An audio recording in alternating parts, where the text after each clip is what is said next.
그리스도인이 되면 피할 수 없는 숙명이 있습니다. 이제 그 가운데 오늘 데살로니가 후서는 두 가지를 말씀하고 있거든요.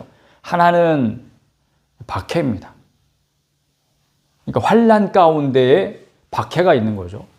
이 환난은 어떤 커다란 거라면 이 박해는 그 가운데 일부에 속하는 거죠.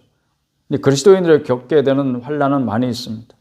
작게는 자기 개인적인 경험 속에서 어려움을 겪는 거죠. 질병이라든가 또 재난이라든가 뭐 파산이라든가 실직이라든가 뭐 이런 진학에 실패한다든가 개인적인 차원에서의 어려움이 있을 수 있습니다. 이제 그 가운데 하나가 박해죠. 박해라는 것은 내가 잘못해서 형벌을 받게 되는 거나 비난을 받게 되는 그거 아니고 내가 옳은 일을 했는데 나는 아무런 해되는 일을 한 적이 없는데 나쁜 짓을 한 것이 없는데 나를 비난하거나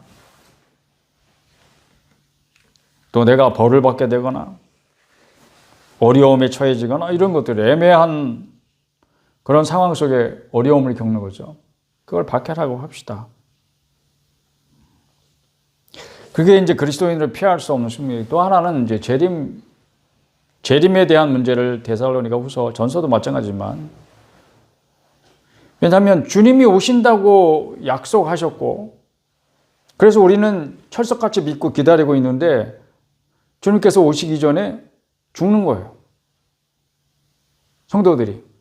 우리는 살아생전에 주님이 오실 줄 알았어. 그래서 주님이 오셔야 이 땅이 진짜 평안해지겠어요. 이 나라가 막 엉망이야. 막. 데살로니가 유럽에 있는 교인, 그 당시 유럽 로마 제국이겠죠.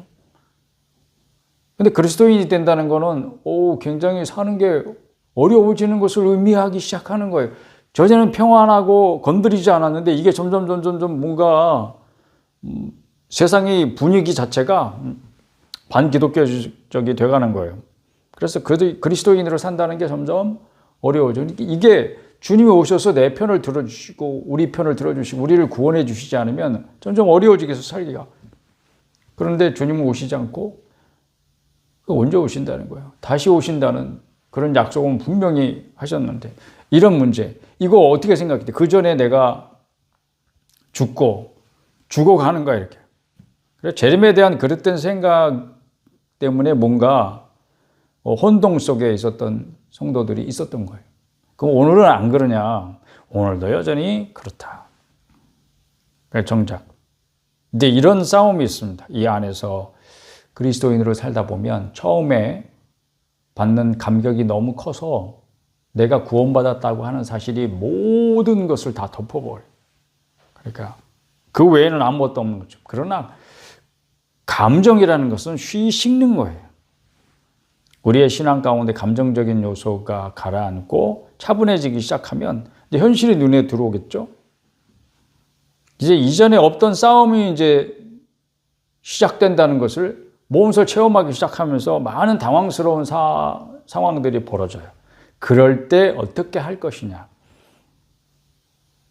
오늘 그런 이야기입니다. 박해는 그리스도인에게 숙명입니다. 왜냐하면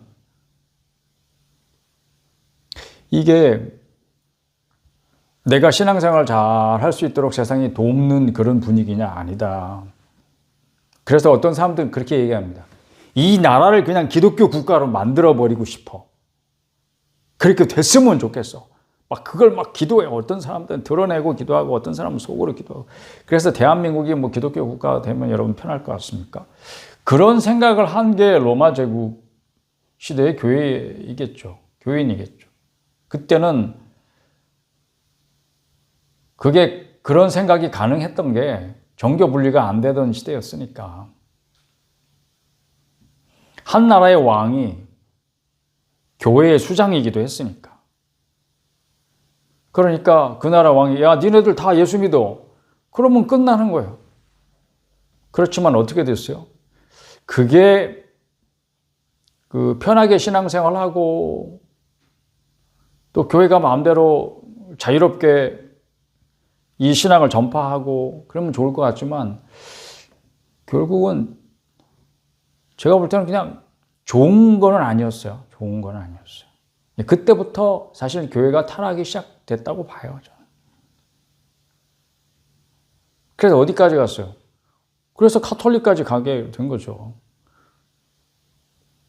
우리는 그 교회의 부패를 천년의 역사를 통해서 눈으로 확인했어요. 그래서 종교개혁이 일어났어요. 서구 교회가.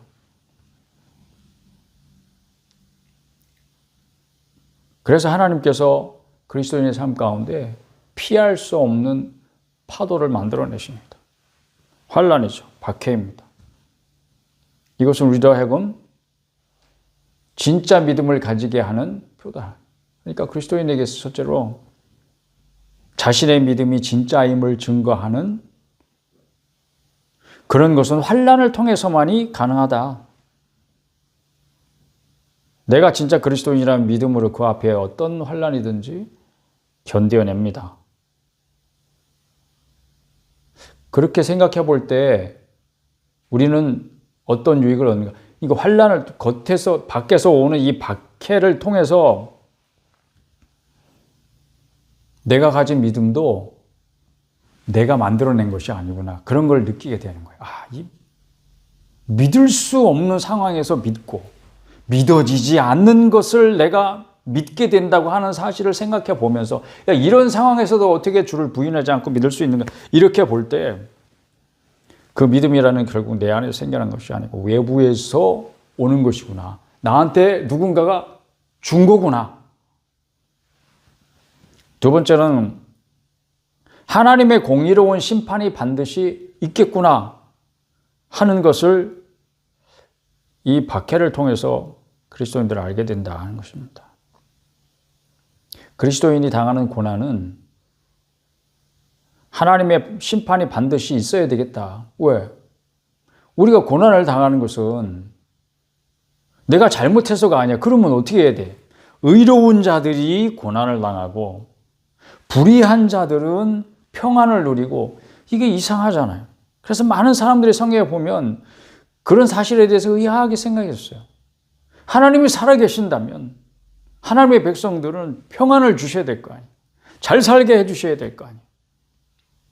그리고 불의한 자들, 하나님을 알지 못하는 자들은 하나님께서 바로바로 심판을 해주셔야 될 거 아니에요.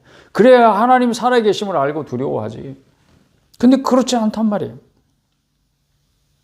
그런 것을 보면서 의문을 가지게 되고 하나님 앞에 질문을 하기도 하고 믿음에서 떠나기도 하고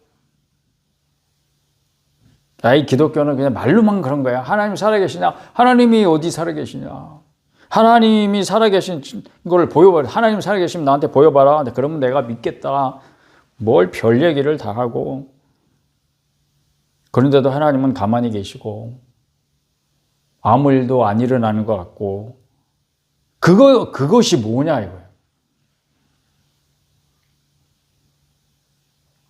그 가운데에서 신앙을 지키는 사람의 싸움이 있습니다.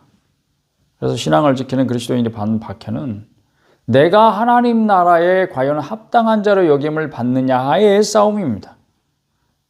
이 얘기는 하나님께서 이 세상에 박해받는 자기 백성을 거기서 왜 바로 건져주시지 않는가 하는 것을 말해주는 거예요. 하나님 이 땅을 심판하실 것입니다. 근데 심판하실 때 공의로운 심판이잖아요. 즉 다시 말해서 우리가 4절 5절 읽었잖아요. 이제 6절 7절에 가서 한번 보십시다. 다 같이 읽어볼까요? 시작. 너희로 환난을 받게 하는 자들에게는 환난으로 갚으시고 환난을 받는 너희에게는 우리와 함께 안식으로 갚으시는 것이 하나님의 공의시니 주 예수께서 자기의 능력의 천사들과 함께 하늘로부터 불꽃 가운데에 나타나실 때에. 여기까지만 읽읍시다. 그렇습니다. 그리스도인들에게 환난을 받게 만드는 자들에게는 환난으로 갚으시는 것. 그리고 의로운 자들은 안식을 얻게 하시는 것. 이게 하나님의 공의죠. 하나님의 공의로운 심판이 반드시 있어야 되겠다 하는 것은 환난을 통해서 느끼는 겁니다. 절실하게 느끼는 것입니다. 하나님의 공의로운 심판이 무엇입니까? 바로 이거예요. 6절 7절 우리가 읽은 대로. 그리스도인들 박해하고 환난을 받게 하는 사람들에게는 환난으로 갚으시는 거예요. 그래야 하나님의 공의의 종이죠. 행한 일에 따라서 갚으시는 것이 하나님의 공의로운 심판입니다. 공의가 무엇인가? 디카이오스라고 하는 것은 하나님의 법을 지키는 것을 말해요.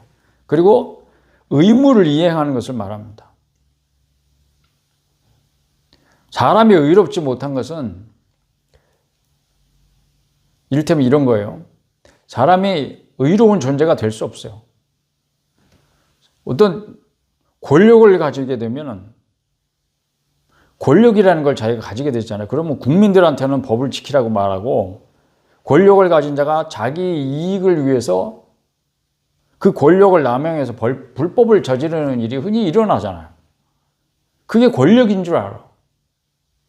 그 권력을 가진 사람은 자기가 법 위에 있다고 생각해. 법을 어겨도 자기를 어떻게 할 수 없다 이렇게 생각을 해. 그러니까 사람들은 의롭지 못해.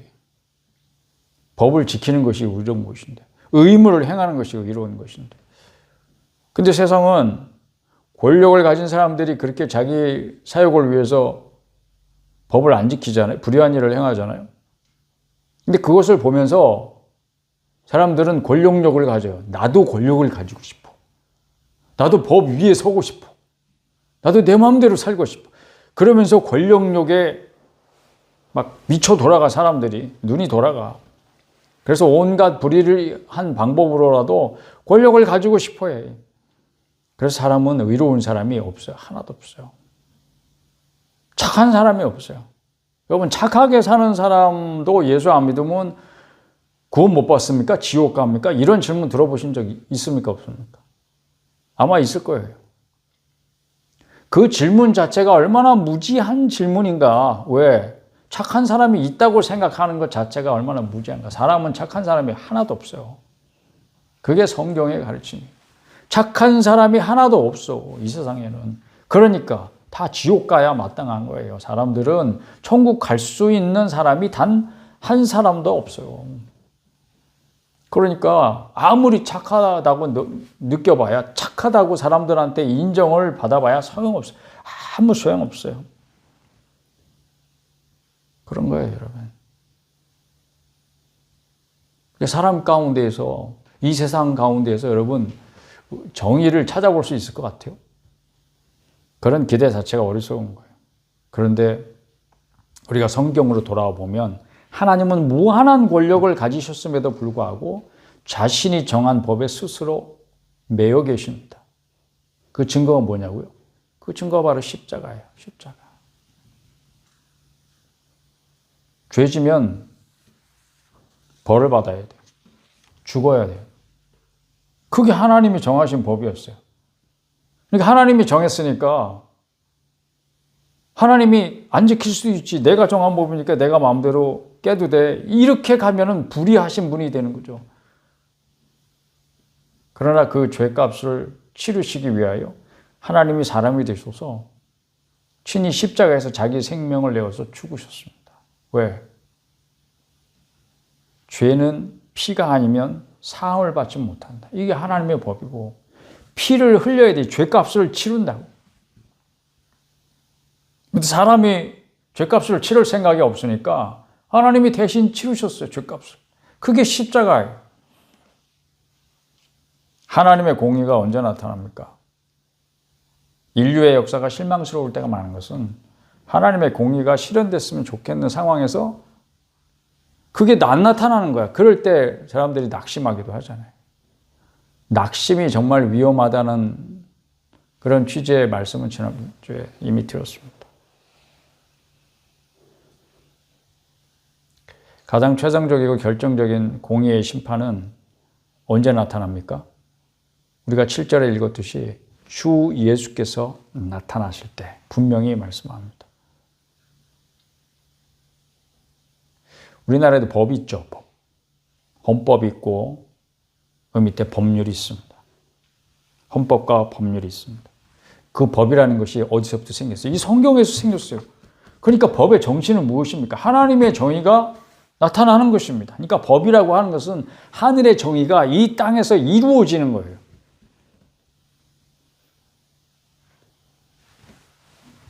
오늘 이 나라가 그렇게 하나님의 정의가 나타나고 시행되기를 축복합니다. 우리 다 같이 기도해야 합니다. 특히 그리스도인들이, 하나님을 믿는 자들이, 하나님이 어떻게 행하기를 원하는 그런 마음이 있는 자들이 기도해야 합니다. 그런데 돌아가는 상황들을 보고 이 세상을 바라보고 사람들을 바라보고 실망하고 낙심하고 당황해하고 의문을 가지는 그런 그리스도인들에게, 특히 자기가 신앙생활을 한 이후에 이전에는 당하지 않아도 되는 일을 당하고 생각할 필요가 없었던 일을 생각하게 되고 고민할 필요가 없었던 일을 고민해야 되고, 이런 상황에 있는 그런 그리스도인들이 하나님의 섭리를 이해하지 못하고 이 상황에서 과연 하나님 나를 보호하고 계시는가? 이런데도 하나님 나와 함께 하신다고 하신 말씀이 그 정말 진리인가? 이렇게 당황해하는 그리스도인들이 이 생각을 해봐야 돼요. 여러분들에게 어려움을 면하게 해주신다는 약속을 하신 적이 없어요. 오히려 봐봐요. 창세기 예수 출애굽기로 넘어가면 이 세상을 만드시고 자기의 형상을 따라 인간을 만들어서 이 땅에 살게 하신 하나님께서 아브라함의 자손들을 당신의 백성으로 삼으시겠다고 약속을 주신 이후에 노예 상태에 있는 그 아브라함의 자손들을, 수백만 명의 사람들을 이집트에서 끌어내십니다. 그리고 어디로 데려가시나요? 그들을 구원해 주셔서 홍해를 건너게 하신 다음에 광야로 데려가시는 것을 생각해 보세요. 이게 우리의 삶의 비유입니다. 왜 광야야? 바로 가나안으로 가면, 10하루길만 가면 그저 바로 가나안인데 왜 가나안으로 바로 인도하셔서 젖과 꿀이 흐르는 그 땅에서 평안하게 살게 하시지 않고 왜 광야인가? 그게 그리스도인의 숙명임을 보여주는 그림이에요, 여러분.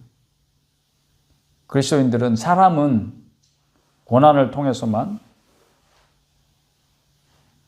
자기 자신이 가지고 있는 죄성을 드러내고 그 죄를 소멸시킬 수가 있습니다. 그래서 하나님은 사랑하는 자녀들을 광야로 내모십니다. 그럴 때가 있어요.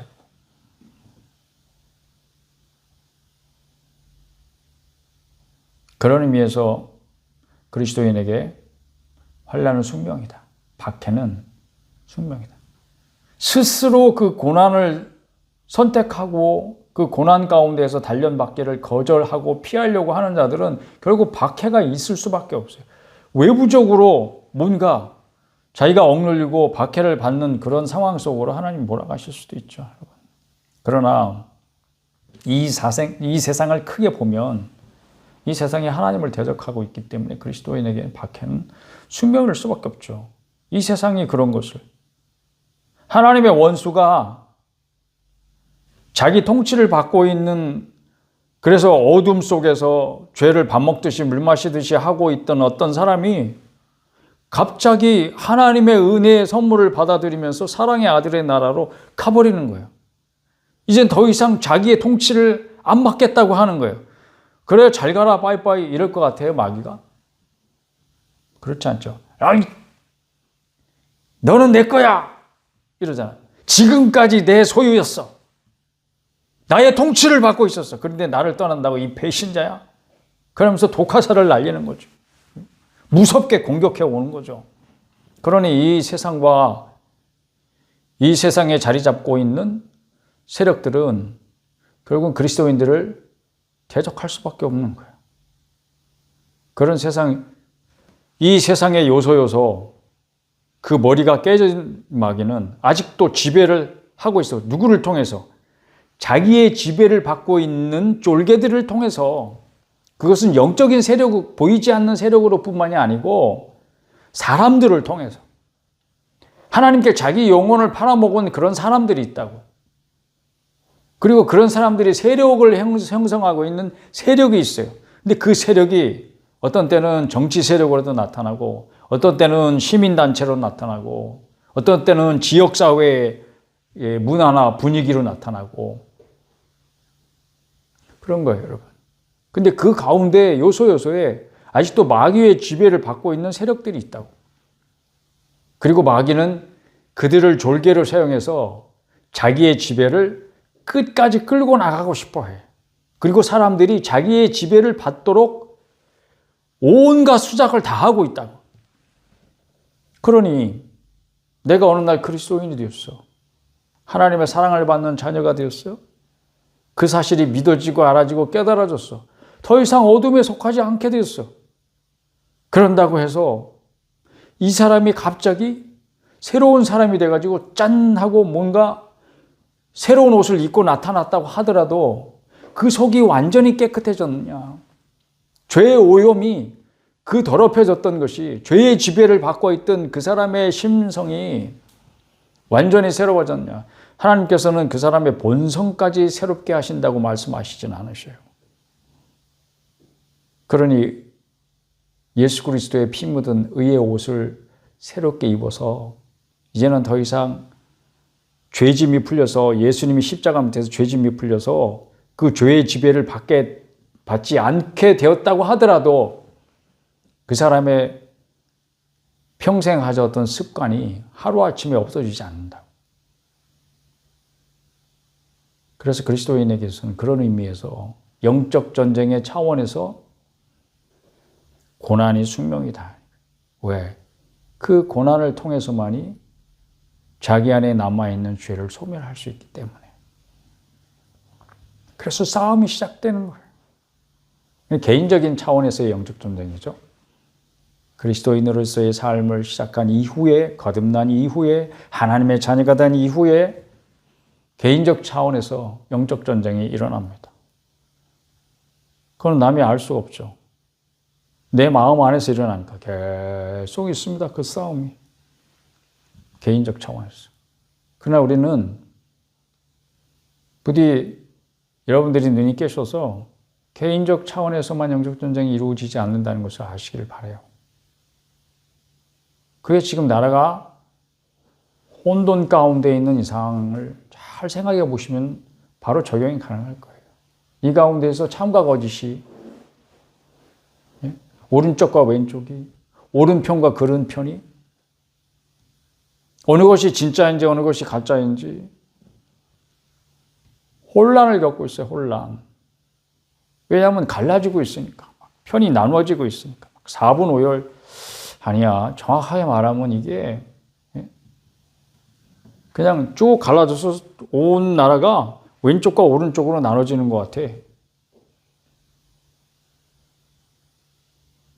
이게 사람의 일이겠습니까? 영적 전쟁에서 차원에서, 영적 전쟁의 차원에서 여러분 바라보시고 깨달을 수 있기를 바랍니다. 그리스도인들은 이것을 영적 전쟁의 차원에서 바라봐야 합니다. 그러면 어떻게 하겠어요? 자연스러운 결론에 도달하게 되겠죠. 사랑하는 여러분요, 깨어서 영적 전쟁에 대비하십시오. 이게 피할 수 없는 숙명이다. 왜? 그리스도인은 한 사람의 군인으로 부르심을 받은 것이다. 군인으로 부름을 받으면 그 다음에 일어난 일은 무엇이겠습니까? 제가 전에도 꽤 오래전에 그런 비유로 저의 군대 입대한 경험을 이야기를 했던 것 같아요. 이제 학사장교로 합격이 돼가지고 최종 이제 3차 시험이 이제 면접이거든요, 면접. 그 훈련소에 가서 직접 면접을 봤어요. 뭐 영어 면접도 보고 또 신체 검사도 또 했던 것 같아. 좀 더 정밀하게 신체 검사도 하고 이 사람이 훈련을 감당할 수 있겠나 뭐 이런 것도 하고. 그래서 합격을 해서 최종 합격을 하니까 불합격한 사람들은 다 짐을 싸가지고 올 때 입고 왔던 민간인의 옷을 그대로 입고 버스에다 타더라고. 근데 합격한 사람들은 연병장에 그저 우르르 모여서 기다리고 있는데 그날따라 비가 왔어요. 또 3월 달에 들어갔는데 비가 부슬부슬 진주에 있는 그 교육사령부에 들어갔단 말이에요. 근데 저기 언덕 위에서 갑자기 빨간 모자를 쓰고 비 오는 날 왜 선글라스를 쓰는 거야? 까만 선글라스를 쓴 몇 명의 장교가 말이죠.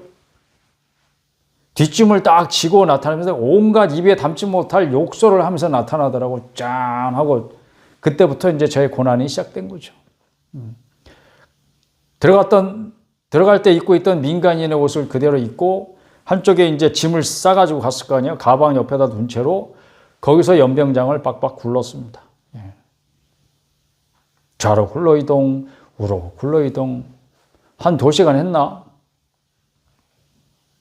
딱 일어서 그래서 일어섰는데 하늘이 노랗더라고요. 그때가 이제 점심 먹고 나서 바로였는데 예, 점심에 뭐 먹었나? 그 내용물을 확인했습니다. 선체로. 예. 그냥 다 토해냈어요. 너무 어지러워요. 세상이 돌더라고. 그러고 비가 왔으니까 연병장에 그 흙투성이에 굴렀으니까 그 옷이 어떻게 됐겠습니까? 막 흙탕물 천지겠죠. 그것을 빨아가지고 어머니한테 소포로 보내느라고 아주 죽을 뻔했어요. 흙탕물이 잘 안 빠지더라고. 그렇게 해서 군인이 되는 거예요. 민간인의 옷을 벗고 군복으로 갈아입는 거예요. 여러분이 영적인 의미에서 한번 생각을 해봐요. 여러분들이 군인으로 부름을 받았다는 것은 이제는 세상에서 하던 그 모든 일들을 다 중단하고 내가 없으면 안 될 것 같은 세상 일도요. 여러분들이 병원에라도 잠시 입원해 보세요. 아무것도 할 수 없고 뭐 그 상태에서 가만히 누워만 있는 상태가 되었다. 여러분이 원하지 않아도 그렇게 되었다 생각해 봐요. 그러면 여러분이 정말 내가 없으면 이 세상이 안 돌아갈 것 같던 일도요. 여러분 없어도 잘 돌아가는 것을 발견하게 될 것입니다. 여러분이 설사 이 세상을 뜬다고 하더라도 이 세상은 잘 돌아갈 것입니다. 그러니 여러분 생각해 보십시오. 신앙생활을 한다는 것은 바로 세상을 등지는 것입니다. 그런데 문제는 왜 싸움이느냐? 세상을 등지고 하늘나라를 향해서 가는 이 순례의 길을 그러면 빠이빠이 잘 가라 이러지 않는다고 세상이 물고 늘어진다니까요. 그래서 싸움이 있는 것이죠. 그래서 여러분들은 군사인 것입니다. 그러니 여러분 깨어서 영적 전쟁에 대비하려면 여러분들의 위치, 여러분의 지위, 여러분 상태가 어떤지를 분명히 마음을 굳게 먹고 시작을 해야 되는 거예요. 그래서 저 같은 사람이 있어서 여러분을 깨워드리는 거예요. 마치 제가 그 최종 합격자 날 처음 그 언덕에서 비 오는 날 검은 선글라스 쓰고 빨간 모자 쓰고 나타난 그 사람을 처음 맞닥뜨리는 것처럼 저도 여러분의 교관이 되어서 그렇게 여러분을 좌로 굴러 이동, 우로 굴러 이동 그거부터 시작해서 아주 초보적인 훈련부터 시작해서 계속 함께 하면서 여러분과 함께 이 세상을 빡빡 굴르는 거예요. 그래서 정말 능력 있는 군인이 되도록 능수능란하게 자기에게 주어진 무기를 잘 사용하는 그런 훌륭한 군인이 될 때까지 계속 이 세상을 박박 굴르게 될 거예요. 그게 환란이죠. 가만히 있으면은 무슨 환란이겠습니까? 내가 원하지 않아도 진흙탕 속에 굴러야 될 때가 있고 뛰어야 될 때가 있고 무거운 짐을 지고 입에서 탄내가 나들 때까지 뛰어야 될 때가 있고 그런 거죠. 그러면서도 싸움은 실전은 계속됩니다. 그러므로 여러분 두 번째 싸우고 이기십시오. 제가 드린 권면이고 오늘 말씀의 권면입니다. 사도의 권면이죠. 그 시대의 성도들에게만 해당하는 그런 권면이 아니고 오늘 이 시대에 오늘 지금 여기에서 그리스도인 된 여러분에게도 피할 수 없는 숙명.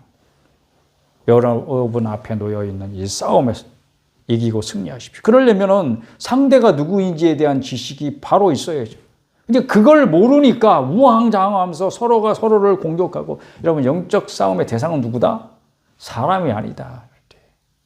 그러니까 사람을 원수시하거나 이게 내 편이냐 네 편이냐 하지 마세요. 여러분들이 영적 전쟁이라고 생각하신다면 사람을 대항하는 싸움, 사람을 원수시하는 그런 싸움 멈춰야 됩니다.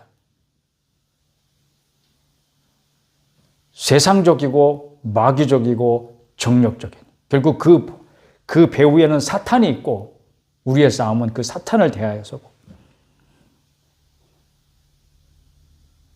어떤 경우에도 마음을 굳게 하시길 바랍니다. 세 번째 권면입니다, 여러분. 마음을 굳게 하지 않으면 우리의 마음은 언제든지 너무 약해서 쉽게 넘어집니다. 쉽게 좌절하죠. 쉽게 낙심하고, 쉽게 서운해하고, 쉽게 비겁하게 뒤로 물러가게 하고. 마음이 얼마나 약한지. 사탄이 옆에서 으르렁만 해도 자지러집니다. 그런 여러분 마음을 굳게 하시길 바랍니다. 그리고 신자의 마음은 여전히 부패해서 자신을 돌보고 마음을 굳게 먹지 않으면 언제든지 쉽게 또 죄의 자리로 돌아갑니다. 자신의 옛날 습관으로 자기도 모르게 자꾸 돌아가요. 그러면서 자기 자신을 속이죠. 거짓된 평안에 머물러 있습니다. 하나님이 나를 그래도 불쌍히 여겨주실 거야, 이러면서. 내가 구원받았으니, 나는 이제 하나님의 자녀가 되었으니, 내가 요 정도쯤 하는 것은 하나님이 봐주실 거야. 그냥 넘어가 주실 거야. 이게 평안이 없는데 평안하다 평안하다 하는 거짓 선지자들의, 여러분 선지서를 읽어보면 우리가 그런 사실들을 자주자주 발견하는데, 거짓 선지자는 어떤 사람들을 거짓 선지자라고 하느냐. 하나님께서 평안을 말씀하시지 않았는데 너희들 평안하다 평안하다, 너에게는 환난이 없을 것이다, 이렇게 말하는 사람들인데 그게 선지자들 뿐이겠습니까? 그리스도인들 가운데 자신이 하나님과 화해하지 않고 하나님과 화목하지 않고 하나님을 알아가는 그 지식 안에서 더욱 자라가지 않으면서 여전히 은밀하게 옛 습관을 버리지 못하면서, 아니 자기 자신도 모르게 다시 죄된 옛 습관으로 돌아가면서 하나님 봐주실 거야. 나는 구원을 받았으니까. 나는 여전히 그래도 하나님의 자녀야. 못난 모습이지만 못난 하나님의 자녀야. 그래도 하나님은 나를 사랑하시오. 이런 말에 도취되어서 자기 자신을 살피지 못하는 모든 사람들이 자기 자신이 거짓 선지자임을 알아야 합니다. 거짓 선지자 그러니까 목사님들 생각하면서 저 사람이 거짓 선지자냐 참 선지자냐, 그거 아니에요, 여러분. 그거 아니에요. 이단 사이비 종교를 보면서 저게 거짓 선지자고 거짓된 가르침이 적그리스도냐, 그거 아닙니다, 여러분. 그렇게 되면 말씀을 자기한테 적용할 일이 얼마나 되겠어요? 몇 가지나 되겠어요? 그러니 말씀을 골라서 취소 선택하는 그런 못된 습관을 지금 즉시 버리십시오. 그래서 저는 오늘도 선글라스를 껴야 되고 빨간 모자를 써야 합니다. 좋은 말이 입에서 나올 수가 없어요. 온갖 쌍욕을 다 하면서 여러분들을 험하게 굴려야 되죠. 그게 교관의 책무죠. 좋아서 하는 게 아닙니다, 여러분. 본래 성격이 이렇고 본래 습관이 그래서 그런 게 아니에요. 하나님의 의로우신 판결에 맡길 뿐입니다. 그리고 우리는 하나님 나라에 합당한 자임을 이렇게 해서 스스로 자신이 점검해야 됩니다. 오늘 우리가 분명히 읽었습니다. 1장 5절입니다. 하나님의 나라에 합당한 자로 여김을 받게 하려고 그런 것이다. 뭐가? 모든 박해와 환난 중에서 인내와 믿음으로 견디고 있는 너희들이 하나님 나라에 합당한 자로 하나님께 여김을 받게 될 것이다. 할렐루야. 여러분은 하나님 나라에 합당한 자입니다. 믿습니까? 그렇다면 여러분 굳게 서십시오. 여러분들을 흔들어서 온갖 파도로 여러분들을 덮쳐서 쓰러뜨리고 멸망시키고 파괴하려고 하는 그런 파도를 여러분 아이고 무서워할 게 아니라 아하 저 파도가 오네, 좀만 더 세면 좋겠어, 이렇게 생각하시길 바라요. 왜냐하면 여러분들은 수영선수가 아니고 서퍼이기 때문에. 두 사람이 해변에 서 있어요, 지금. 바닷가에 서 있습니다. 파도가 치기 시작합니다. 여러분이 수영선수라면 그 파도를 보고 어떤 생각 하겠어요? 아이고, 오늘은 글렀네. 오늘 바다에 못 들어가네. 저런 파도면 어떻게 수영을 하겠어? 걱정하겠죠. 그러나 만약에 여러분들이 서퍼라면, 서핑보드를 딱 옆에 딱 끼고서 얼마나 즐거워하겠어요. 저 파도를 타면 얼마나 내가 신날까. 그런 생각만 해도 즐거워하지 않겠습니까? 그리고 어떻게 하겠어요? 파도가 좀 더 세게 치기를 바라겠죠. 그러면 기다리고 있다가, 그저 해변에서 살살 놀면서 기다리고 있다가 파도가 막 큰 파도가 뒤에서 몰려오면 파도를 향해서 막 헤엄쳐 나가죠. 왜? 그 파도 타기를 즐기기 위해서. 파도를 향해 나아가야 되잖아요. 여러분들이 지금 당하고 있다. 환난을 당하고 있고 고난을 당하고 있고 또 그리스도인이기 때문에 애매하게 당하는 그런 박해가 있다. 그런 것이 여러분에게 오는 파도라고 한번 생각을 해보세요. 그럼 여러분은 그 파도를 무서워하는 수영선수가 아니고 그 파도를 타야 하는 서퍼인 거예요. 믿으시기를 바랍니다. 그렇게 영적 전쟁을 이해할 필요가 있어요. 그러니 그리스도인의 삶에 있어서 박해는, 환난은, 고난은 숙명인 것입니다. 왜? 파도를 타야 되는데 파도가 없으면 어떻게 타? 인생이 재미가 없지. 내가 서퍼인데 바다가 생전 잔잔해가지고 파도가 없어. 그러면 서핑을 어떻게 하냐고. 서퍼가 서핑을 못해. 그러면 이 존재의 의미가 없잖아. 세상 낙이 없잖아. 재미가 없잖아. 아이고, 세상 재미가 없어. 파도가 없네. 그러므로 여러분에게 다가오는 그 모든 파도에 대해서 두려워할 일이 아니고 기대하고 그저 마음으로부터 즐거워할 수 있기를 바랍니다. 이 관점이 차이죠. 보이지 않는 영적인 세계에서 벌어지고 있는 그런 싸움들을 자신에게 적용을 해보세요. 그런 개인적으로 일어나는 영적인 전쟁의 차원에서뿐만이 아니고 이 지금 나라의 차원에서 벌어지고 있는 영적인 전쟁도 여러분 자신과 무관하지 않습니다. 여러분 뒤로 물러서서 나는 누구의 편도 아니야. 나는 이쪽도 아니고 저쪽도 아니야. 이쪽도 나쁘고 저쪽도 나빠. 다 싫어. 그런다고 해서 여러분이 면제되는 싸움이 아니에요. 그러니 싸우십시오. 그리고 이기시길 바랍니다. 그리스도께서는 이미 이기셨고 그 승리하신 분이 우리의 대장이십니다. 할렐루야. 그러니 이기는 싸움을 싸우는 것입니다. 그렇게 영적 전쟁을 이해할 필요가 있습니다. 그러니까 보이는 것이 전부가 아니에요. 나타나는 것이 전부가 아닙니다. 그러니까 이 보이는 모든 것들은 사람도 그렇고 세력도 그렇고 분위기도 그렇고 여러분 우리의 분위기는 꼭 파시즘의 세계로 만들어 가고 있는 것 같아. 파시즘이 뭐예요? 그냥 헤게모니를 쥐는 사람, 권력을 쥐는 사람에게 복종해야 돼. 무조건 따라야 돼. 안 따르면 그냥 처단의 대상이 되는 거야. 공산주의, 전체주의, 그게 파시즘이에요. 그리고 자기하고 반대하는 사람들은, 자기의 의견에 반대하는 사람들, 허용되지 않는 분위기로 가는 거. 이게 파시즘이에요. 그리스도인들은 온 마음을 다해서 저항해야 돼요. 그와 같은 사실에. 그러니까 사람이 그렇다, 누가 그렇다, 그게 아니고 이 분위기로 그렇게 만들어가는 거, 그 배후 세력에 마귀가 있음을 볼 수 있기를 바랍니다. 왜냐하면 그런 움직임, 그런 분위기, 그런 것들이 마귀적이고 정력적이고 세상적이잖아요. 하나님께로부터 온 것이 아닙니다. 그러면 그리스도인들은 그냥 그와 같은 논리와 분위기의 희생양으로 끝나는 것이 아니고 온 마음으로 저항해야 합니다. 기독교는 박해를 받아왔죠. 지금도 박해를 받고 있습니다.